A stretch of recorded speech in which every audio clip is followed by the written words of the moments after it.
আমি জাকিয়া সুলতানা চুয়াডাঙ্গা জেলা থেকে এসেছি। আজকে আমার 18তম নিবন্ধনের ভাইভা ছিল।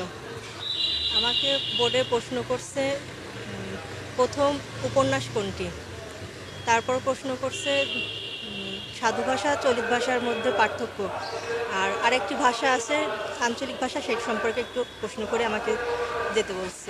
আমার নাম বাইজিৎ, আমি নারায়ণগঞ্জ থেকে এসেছি। তো আজকে আমাকে অনেক কিছু জিজ্ঞাসা করলো সহকারী বাংলা শিক্ষকে। তো আমি যেগুলো জিজ্ঞাসা করছি ইনশাল্লাহ সবগুলোই পেরেছি।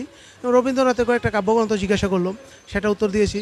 তারপরে বলাকা থেকে কিছু প্রশ্ন জিজ্ঞেস করছি, সেটা বলেছি। একটি সার্থক বাক্যের কয়টি গুণ থাকা দরকার সেগুলো বললাম। তারপরে বললো যে বাক্য কত প্রকার কী কী বললাম। তারপর বললো ঠিক আছে, ওকে তুমি আসতে পারো। আমি সুমনচন্দ্র রায়, আমি রংপুর থেকে এসেছি। ভাইভাতে এইমাত্র আমার ভাইভা শেষ হলো। ভাইভাতে আমাকে ধরেছিল মধ্যযুগ সম্পর্কে, মধ্যযুগে যুগসন্ধিক্ষণ কবি ঈশ্বরচন্দ্র গুপ্ত সম্পর্কে, আর মধ্যযুগ এবং আধুনিক যুগ এই দুটার মধ্যে পার্থক্য কী, এই দুটার মধ্যে মিল কোথায়, এই বিষয়গুলা। আমি শাহরিয়ার আসাদ, হোম ডিস্ট্রিক্ট সুনামগঞ্জ। আমার বোর্ড ছিল 10 নম্বর।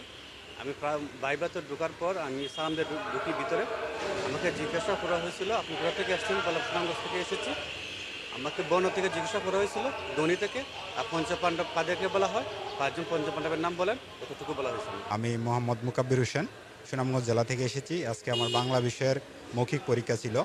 আমাকে জিজ্ঞেস করেছে বলাকা কিসের কাব্য, বলাকা কাব্যে একটা নদীর নাম ছিল, সেই নদীর নামটা বলার জন্য।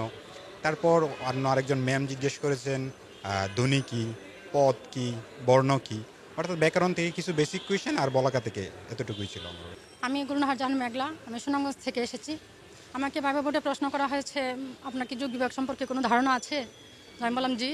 তারপরে বললেন তাহলে যুগ বিভাগগুলো বলেন। দেন আমি বলছি। দেন প্রশ্ন করেছেন আপনি মানে চর্যাপদের ভাষা যে বাংলা, এটা কে দাবি করেছেন। আমাকে এইটুকুই প্রশ্ন করা হয়েছে, দেন ছেড়ে দিয়েছেন।